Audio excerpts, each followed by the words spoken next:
Okay, so we can go on the moment you are ready, Mercy. Chemuma, it's been a while. Hope you're doing well on your side.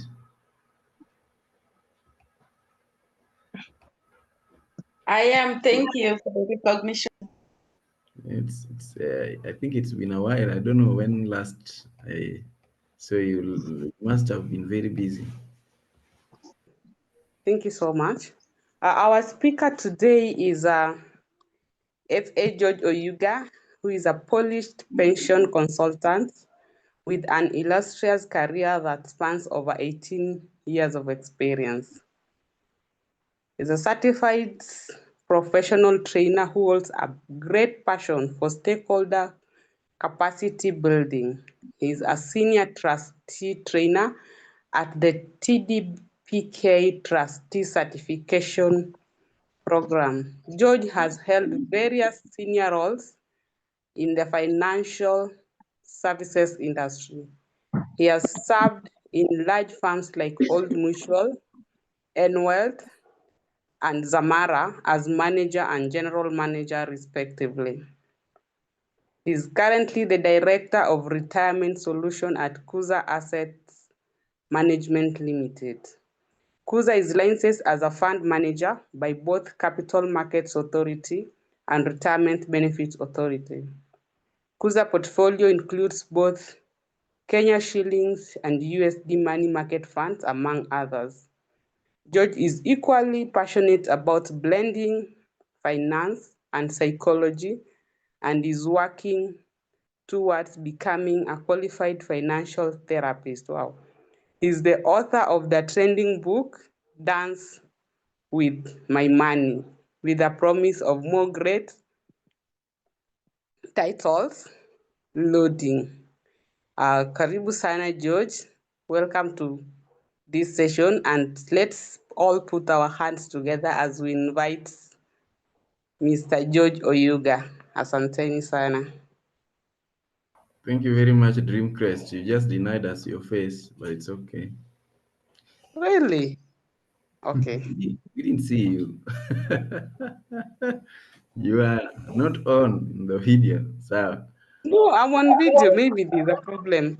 you are not. No, right now you are, but you are not. Okay. Yes, George. Go ahead. Welcome. Thank you. Thank you very much. I hope my mic is audible enough. Yes, it is. Very good. I want to appreciate you together with everybody else in the platform. And it's a privilege to join you this morning for this Power Monday talk.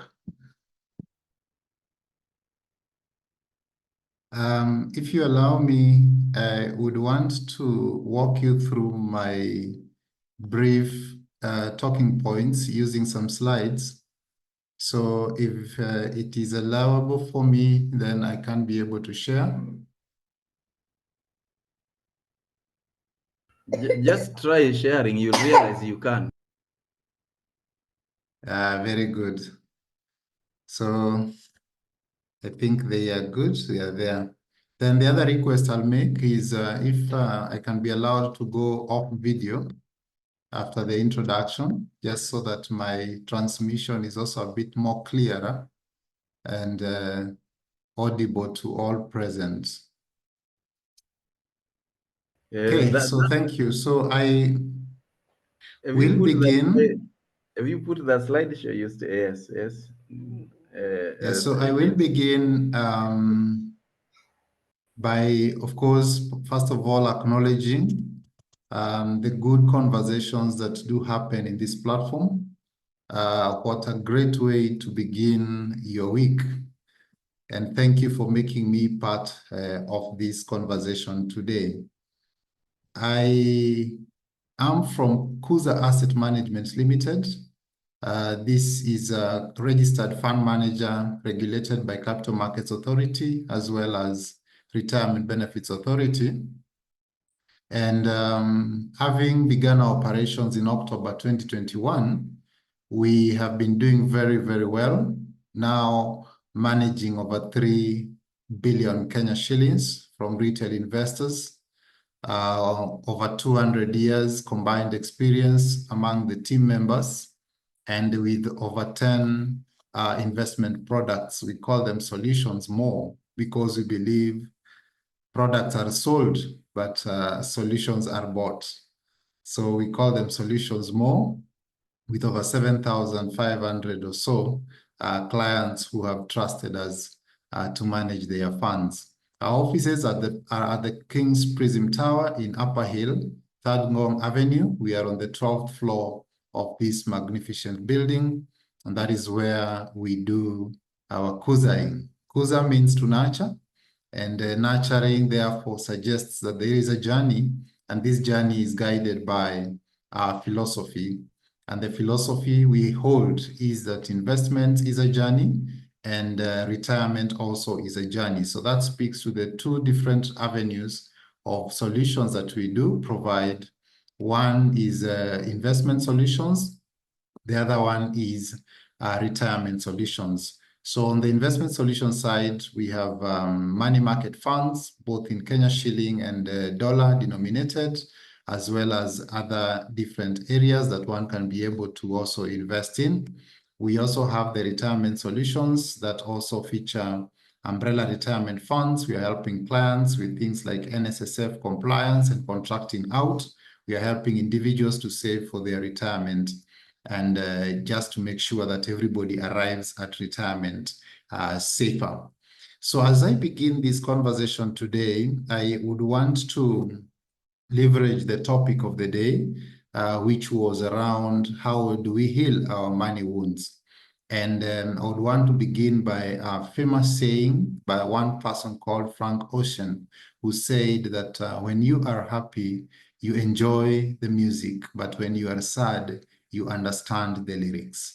I'll just invite us to take a moment to reflect on those statements, because I know it features more in the arena and sphere of love and relationships, but I would want us to look at it also from the financial management side of things. So just take a moment and briefly think through it.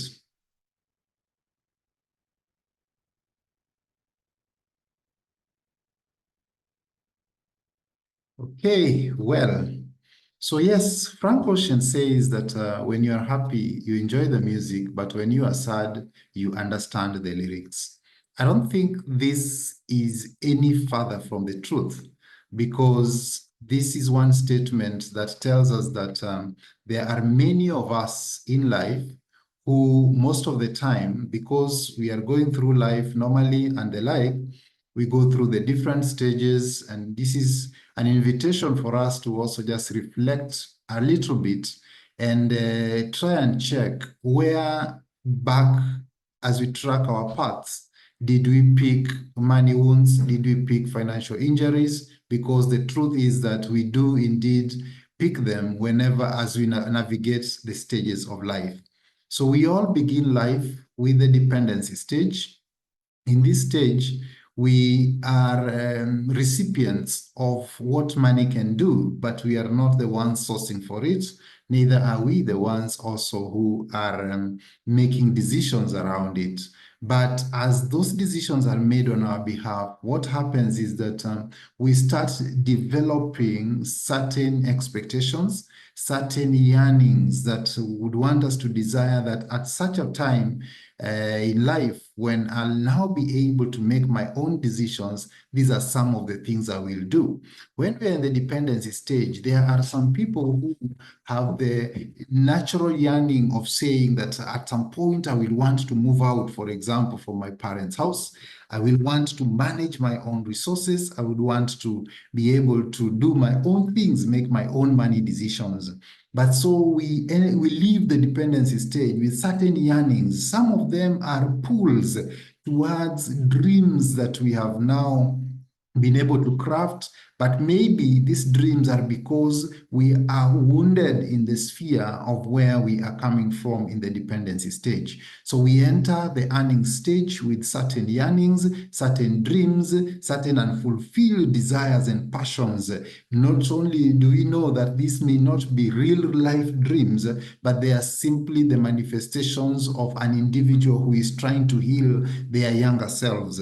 So we come into this stage with all those yearnings, and when we start earning, then our earnings take advantage of those pains, those wounds, those injuries, and we find ourselves pursuing healing opportunities that at the end of the day may not be reflective of what real dreams should be. We go into that again into the growth stage, where we are trying now to build assets, build families, stabilize our careers and all that. And again, we enter that space with wounds. Some of them were picked a long time ago in the dependency stage. Some of them incurred in the earning stage because of the decisions that we've been able to make. Some of these decisions may be hurting us, like loans that were not put into investments, but rather went into consumption. So we find ourselves in the growth stage, but are people who are a wounded generation, a wounded working class, a wounded middle class, a wounded business people. And we, of course, may carry that also into our retirement. The fact that that is the path that we may take for some people, when we get to retirement, we also arrive there still wounded and limping, to a point whereby instead of remaining in retirement, we swing back again to the dependency stage, where we become a burden either to our children, a burden to the society, a burden even to the country, simply because we did not manage everything. And when we go back now there, that is why we have given rise to such statements like there is black tax. We have given rise to such statements like, oh, there is parental support and all those kind of things. Yet we know that in the ideal, it should be us who should be working so hard to leave an inheritance even for our grandchildren, as the good book in the Bible says in Proverbs 13:22. So in this conversation today, we are exploring what these money wounds are. We are exploring what these financial injuries are. And then we are looking at how do we then position ourselves into a space of healing. And this is a space of therapy. Why? Because in all those stages, from the dependency stage to the earnings stage to the growth stage to retirement, and at times back again to dependency, we have certain things in each space that we may have been required to learn, because if we operate in the dependency stage without some level of financial literacy, while still in that space, we will pick money wounds, because money decisions will be made more than financial decisions. And once we do that, then we end up with financial injuries. The same thing would apply also when we are in the earning stage, because we are not financially literate to a certain extent. And that's why I am grateful to hear that there's such a platform like this Power Monday that empowers you in every given area, in every given thing that you do. Because whether you are in dependency stage, whether you are in earning stage, whether you're in growth stage, there are certain things you may need to learn, either how to manage your business if you're in the growth stage, either how to manage your income when you are in the earning stage, or even how to manage your resources when you are in the retirement stage, so that you do not remain financially illiterate because you have not attained the level of information, the level of knowledge that is expected of you while in that particular stage. So you end up making more financial decisions, money decisions. Those money decisions lead to money wounds, and then those money wounds then lead you to financial injuries. So we know very well that injured people do also injure others. So that means that we should have less and less injured people, because as they walk around with their injuries, in this case financial injuries, then they also end up injuring others. And because one good example is the financial mistakes you make today will definitely injure the future prospects of prosperity for your children and for your grandchildren, because that, of course, carries the day. So therefore, then, today, as we look at our main challenge, we are saying that within the many money decisions we see around us, within the many expected financial decisions we expect to see around us, can we do more financial decisions, financial moves that then help us prevent money wounds? Because money wounds, when they are fresh, when they crystallize, then they become financial injuries. And that is now the space of financial therapy. So financial therapy is simply just about the interventions that can be able to help you to improve your financial dance. It begins with self-awareness. It then walks you into appreciating that those the wounds are there and they need healing. And once they are healed, then definitely you get to a point whereby you have a mindset change, which of course then leads to behavior change, because we have what we call cognitive behavioral therapy that then now, of course, changes how you approach things cognitively, how you approach things in the terms of the line of thoughts, and then from there it changes your behavior and actions, and that way then we would get you somewhere. So financial therapy is simply just about healing the wounds to help you with that change mindset and behavior change that then can get you to reactivate what we would call real growth. You'll pursue growth and goals that now are real goals. So today, for those of you who are privileged to be in this platform, I will be walking you just through some introductory bits around all these based on those stages that we see in life. So for you now, we'll be taking a path, a psychoanalytic path, that then will be your mirror to start reflecting and get an opportunity to bring out what may be seated within you. At times you do not know, but they may be seated within you as money wounds. They may be seated within you as financial injuries. So as we begin with the dependency stage, take a moment and reflect backwards and ask yourself, today, as you look at yourself in that dependency stage, you are amongst your siblings, you are very young, a young girl, a young boy, and you are in your family. What kind of money decisions did you see being made even by your parents or those people who are taking care of you?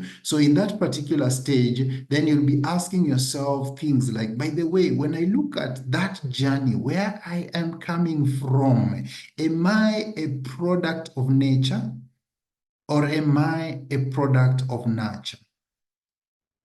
Did your parents sit you down at some point and maybe talk to you about money? Because we say that finance is taught in school, but money is not. Meaning that when it comes to money empowerment, many people interact with that on the ground where things are different. Things are not as they were in the textbooks, in the studies, in the units that we took, in the courses that we did. The life teaches a totally different perspective when it comes to money management.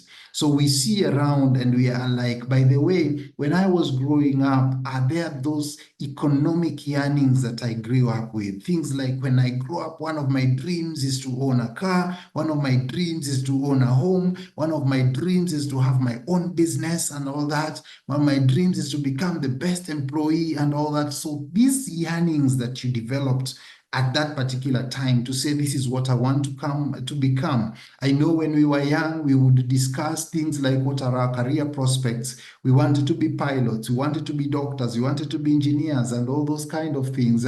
So those particular yearnings, what exactly did they build in us? Did they build in us some passions, or did they build in us some fears? And how are those fears changing us even as time went by? Because maybe the doctor we wanted to be was not reflected in the grades we were getting in school.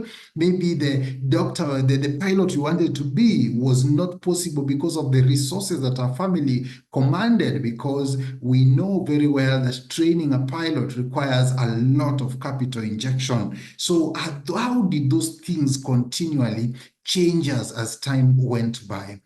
The other thing again is that the goals that we still harbor today, even at our age, are they mirrors of the wounds that we still carry from those times? So all this is about awareness. It's about helping you pull yourself out of your activities, out of your career, out of the things that you normally do, and position yourself in a place whereby you can actually diagnose carefully, so that you are able to administer healing also to yourself. Then fast forward again from that dependency now to the earnings stage. Then you also look at yourself and ask yourself, what kind of wounds have I also been picking in this particular stage when I now started making my own money, maybe in business, maybe in employment and the like. So in this earnings stage, have I gotten to a point whereby I have maximized my top line?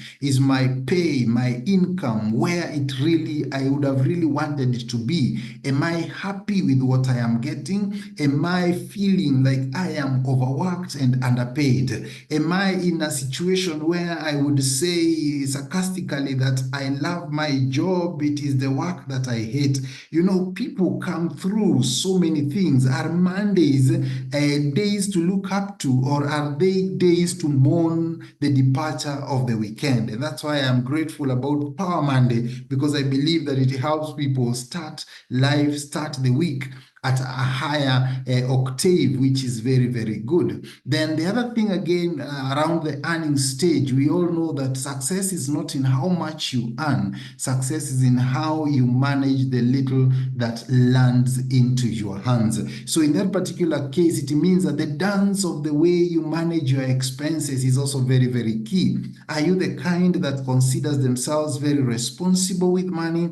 Do you operate a budget? Are you in a space whereby by the end of, or by the middle of the month, when you look at your balance and you also look at the balance of the month remaining, you still have more money than the month left, or you have more month left than the money? So all those realizations do come when you're looking at how you're managing the expense lines very, very well. When your focus also narrows down to the bottom line, meaning now this is what we call net pay or net income or net revenues. When you look at all that again, are you happy with what is the residue there? Are you able to guarantee that the shilling you earned in June will meet the shilling you will earn in July in the bank account? And high five, asking each other, how long have you been in this particular space? So in all this, by the way, you discover that when people's dance with their top line or expense lines or bottom lines is not very, very good,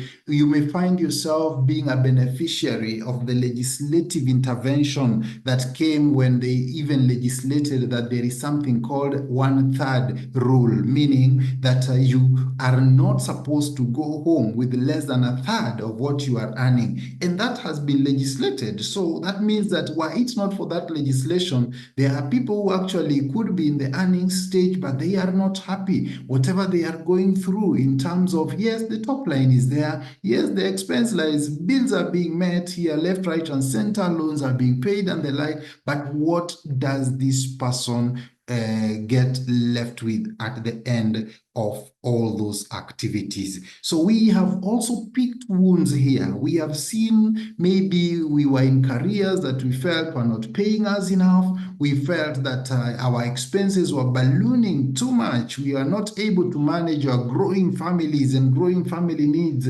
because we are somewhere where we feel like now here at this point, maybe it's my expenses that have gone up, but I now feel like I am underpaid. So we even change jobs. So even the changing of jobs ourselves needs to be examined, whether is it driven by passion, is it driven by opportunities, or is it a push from a particular space because somebody feels that they have outlived the salary that they are getting or the income that they are getting. Those conversations, they would of course definitely come out, and maybe you may discover that it is the dance of your expenses that simply needs to be cured, and then from there you find yourself in a good space. Now come to the growth stage again, another stage whereby people keep on picking wounds as well, which some of them are crystallizing to injuries as well. So in this particular stage, what do? People are accruing what I call flowsets more than they would accrue assets. The pursuit of flowsets, these are things that look like assets,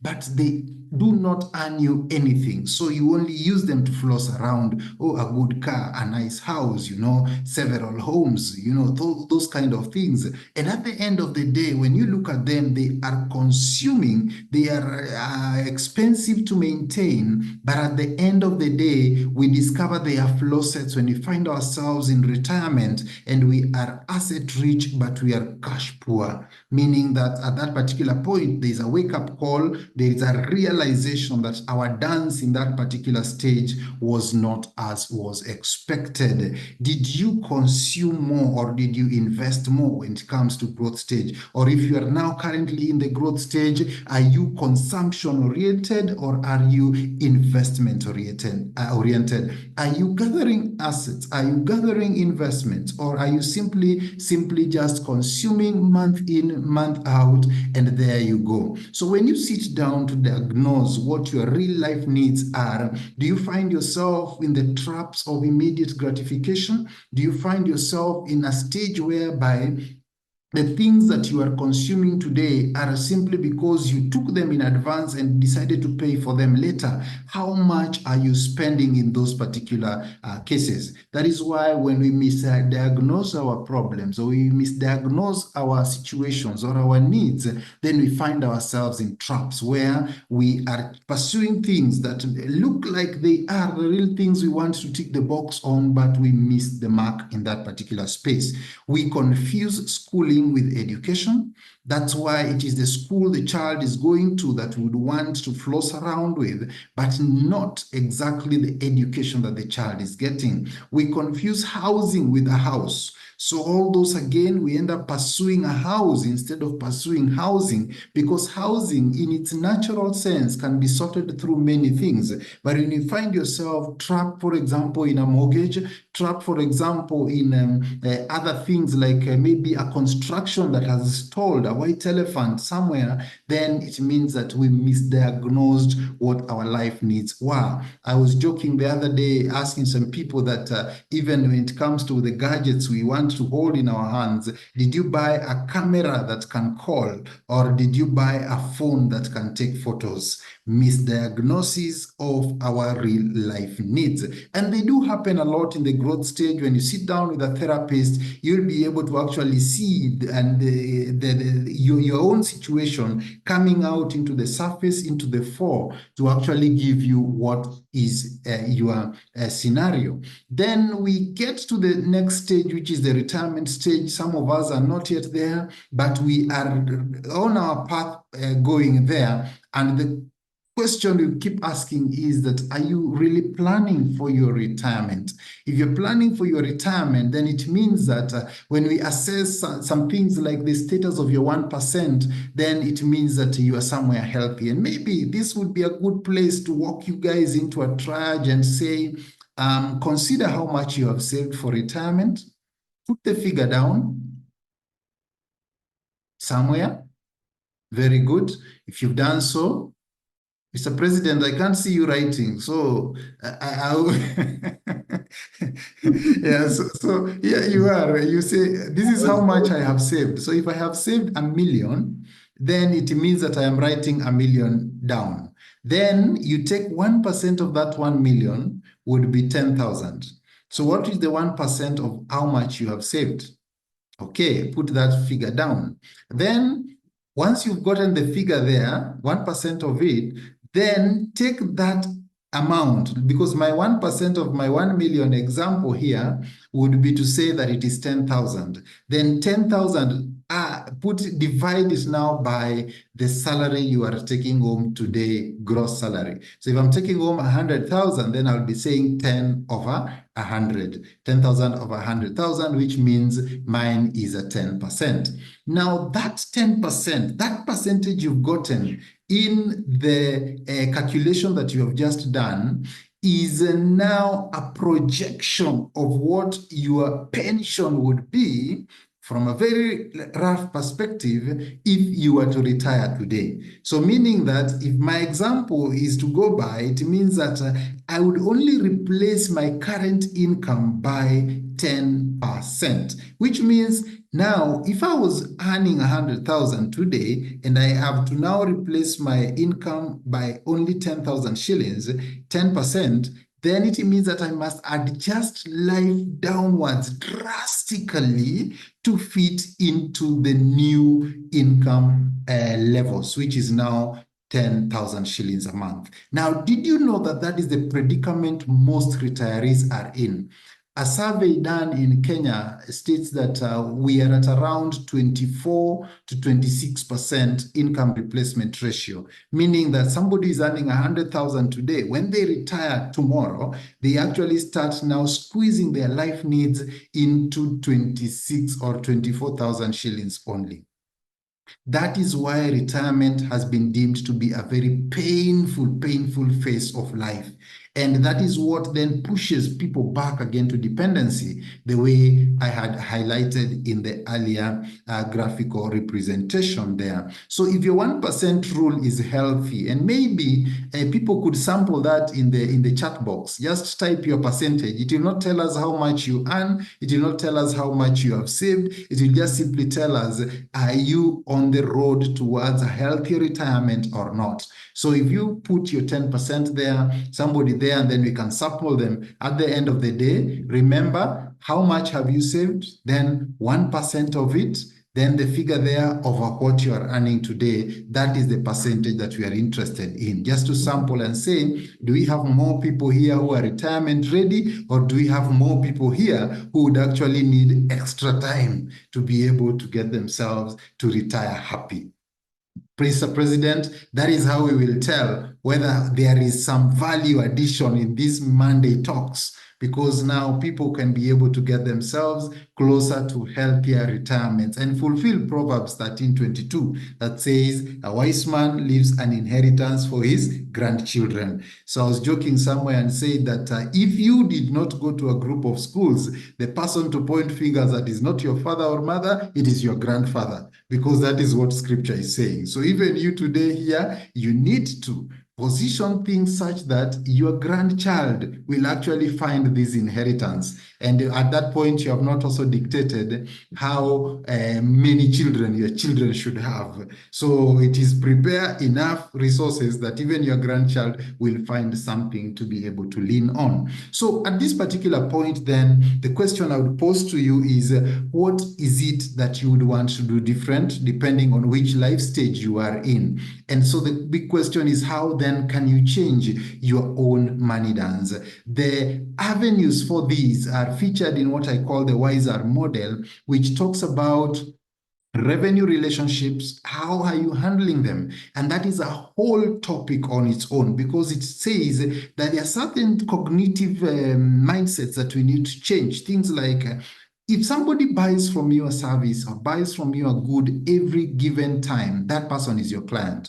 So if you have your employer who is buying a service from you, then should you stop looking at them as your employer and start looking at them as your client? Because that mindset change, I am telling you, will make you always look forward to Monday mornings, always help you look forward to those revenue relationships that you are creating, either when you're in business, you and your customer, you and your employer. Those are the revenue relationships, a whole topic on its own again, even on how to handle your appraisal sessions, how to handle your employer working opportunities and the challenges and everything else that comes within the workplace. Then the other bit is to optimize your earning opportunities.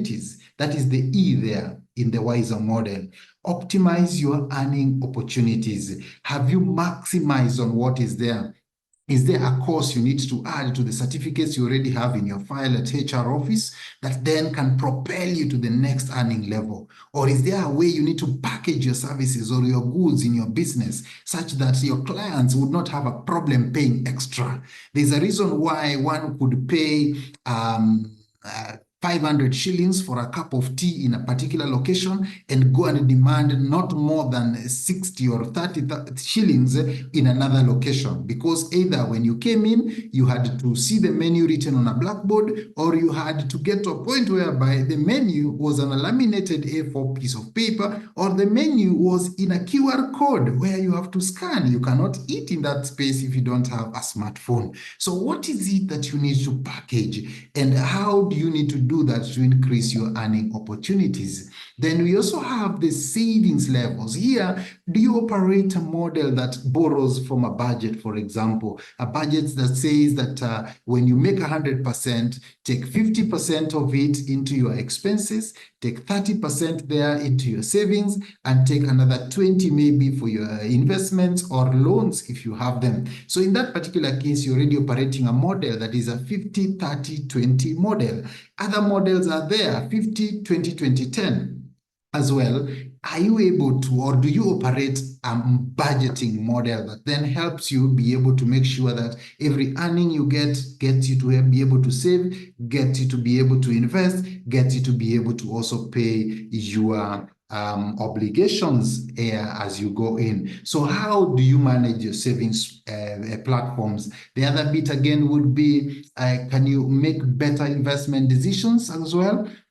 That's another challenge that is there, because maybe based on the wounds we carried, we were in a space where we did not have a permanent home. So my dream is to have a home. So how I get to it doesn't matter. I may make other drastic decisions around how to tick the box on those investments. But at the end of the day, am I subjecting myself to further money injuries or financial injuries and money wounds? And then how do I plan my wealth distribution better? Wealth acquisition, wealth protection, and wealth distribution becomes the subject there. Many people do not like this subject earlier in life, but at the end of the day, we say it is important to make sure that you can manage all these dance floors very well: the dance of your revenue, the dance of your earnings, the dance of your savings, the dance of your investments, and the dance of your wealth. So it all calls for you to dance in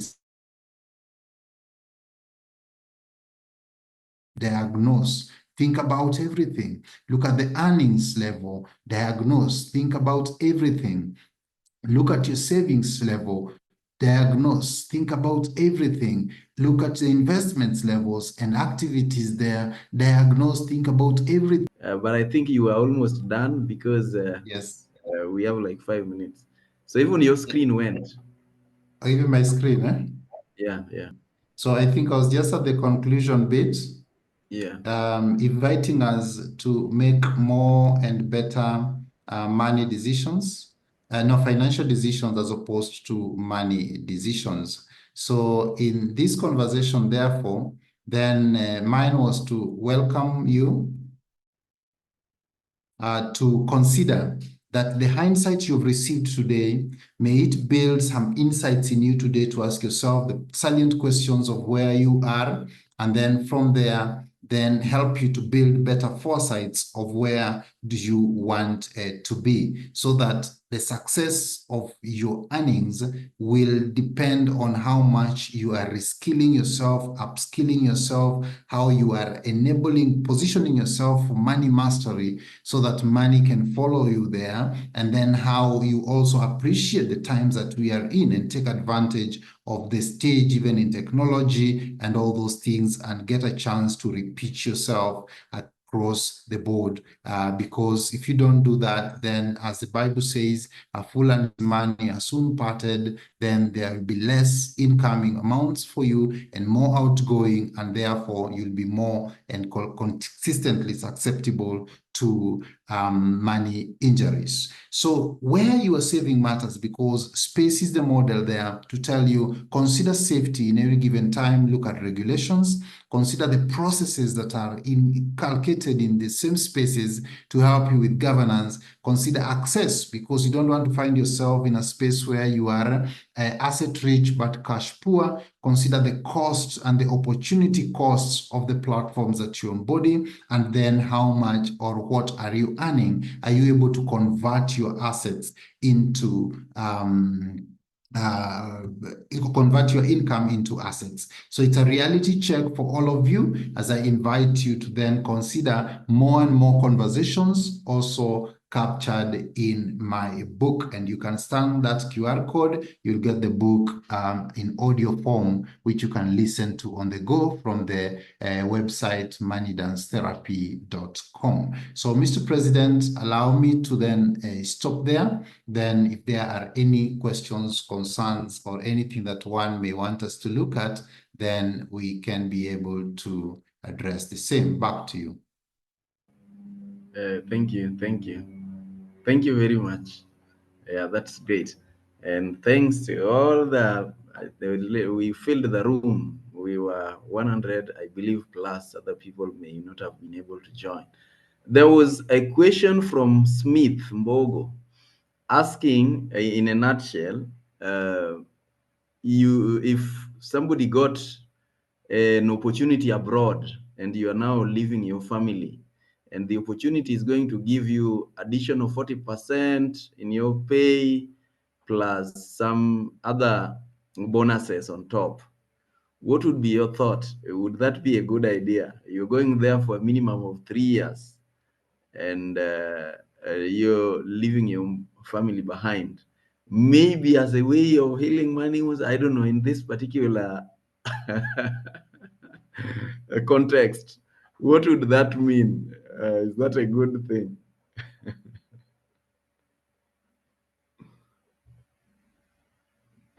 George,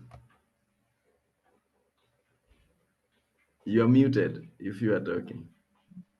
Yeah, thank you. Thank you for that. I was saying that if I could respond to that question, I would say that at the end of the day, I would always require that people consider family coming in first, because an additional 40% of income, part of the reasons why one would be will feel a bit pushed to the wall to make certain decisions is because of the attachments they have with some things on the ground. For example, if you are in a house where you did not go for the house itself, you went for housing, then housing in its real sense is portable. And so if this 40% you can consider it such that it also helps you move there with your family for those 3 years, then I would recommend that you take your family with you, because then that would be the essence of ticking all the boxes. And at times that only becomes hard for people who have attachments with certain things on the ground, because they also invested heavily on faucets and not assets that you look at. Back to you, President. Beautiful. You've been talking about faucets and assets. Maybe you want to say what exactly is a faucet. You said that there are things that look like assets.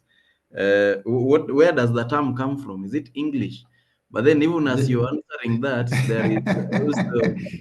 there is also a question that came from Pastor J.K. Sang saying, sorry, how did you get the 10%?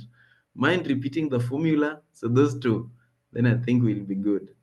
Okay, thank you. So for the first one, the term faucets is a combination, or it's something that is just built from things that look like they are assets, but they are not. You simply use them to floss around. So if you have something that you consider very, very valuable, it costed you a lot of money, maybe you're even paying a loan over it, but it is not income generating, then that would fall in that category of a faucet. So what we say is that when you require to maybe own certain things like assets, the best avenue is to save for them, because when you save for them, you get it cheaper. When you save for them, you also get it at a more affordable and less stressful path that you need to use. So anything you want to acquire, please save for it. Do not go for a loan first and then pay for the loan later. You always pay more, and even 2.5 times what the value of that is. A good example would be, take a mortgage of 20 million shillings. The amount of money you will pay by the time you finish the mortgage in 15 years would mean that you've actually bought that house twice or 2.5 times. And that is not the path that you would want for that. That's why I call them flossets. We use them to floss around, but they are not real assets, or their path disqualifies them from becoming assets. They don't earn you anything. The other question was around the formula. So the formula is simply this way. Take P. P is how much have you saved to date? Total savings. Take 1% of P, meaning 1% of your total savings. That's why I was giving my example that if my P is 1 million, then 1% of my 1 million would be 10,000. Then I take that answer that I got on the 1% and divide it by my current income. So if my current income is 100,000, then I will take 10,000 over 100,000. Then that would tell you what your income replacement ratio would be at this age if you were to retire tomorrow. So if I do my maths with that, I would get 10%. I don't know what your percentage is, and I don't know, President, if there are people who sampled on the chat box. Yes, What there they are found. people. There are people who are good. By the way, should that number be? Is it better when it is large or it's small? Yeah, the ideal target there is that that percentage should be 75%. Okay, I saw somebody at 40, some people 20, some 30. Well, at least they are doing something, and I love what you're saying. There is something I learned a long while back, that enough of us would be comfortable uh, acquiring what look like assets or symbols of wealth and thinking that we are wealthy instead of actually being wealthy. The other day when you were talking at the club, I remembered that there is always this saying that goes around, that the rich try to look like they are not rich, but the poor try to look like they are rich. That's the paradox of life. And I think we in the because of the time constraints, maybe some of these questions may not be fully answered because we must close in the next 6 minutes. When referring to retirements, must it always be cash or in other forms for it to bring back the desired pension? Can one touch it or leave it entirely for retirement? I think that is a simple thing where you just say, can it be in other forms? But in this case, I think you also mentioned that it should be fluid enough, liquid enough. It can always be turned to cash. Yes, Uh, in yeah, retirement, cash flow is king. yeah. So that was actually handled there about saving to invest or borrowing. Well, let's not go into that. I'd like to welcome Carol to give a vote of thanks on our behalf, and then we move on to the next bit. Carol, are you?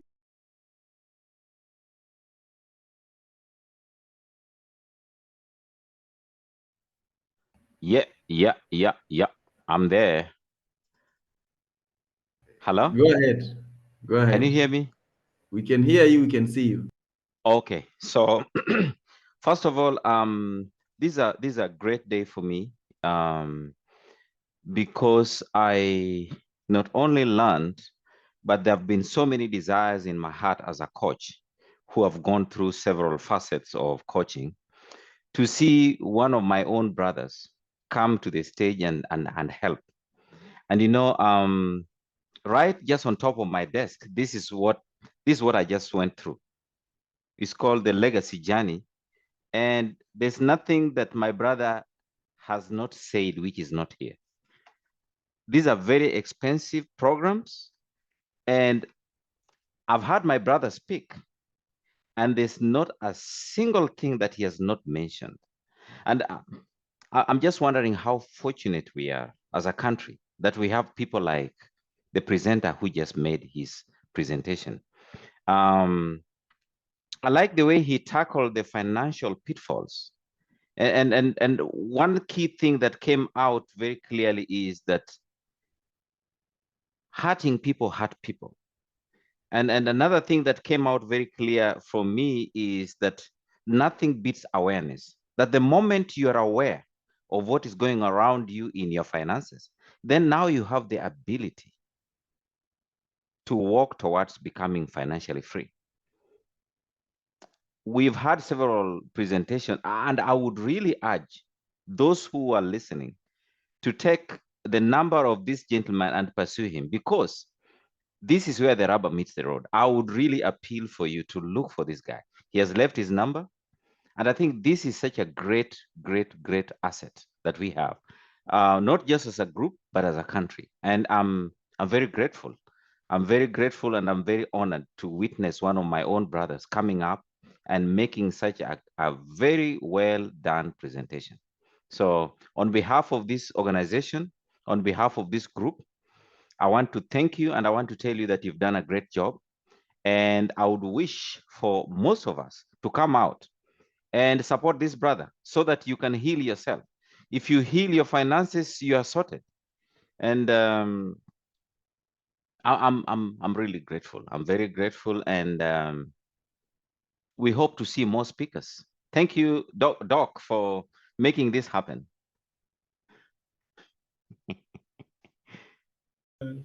Yeah, thank you, Carol, brother from Alabama. Now he keeps insisting on calling me Doc, and he says that is a common terminology for like Mister and things like that. So I appreciate, and thank you for everyone who joined, for all these that you've been able to do, learn. And as I said, these things are on YouTube.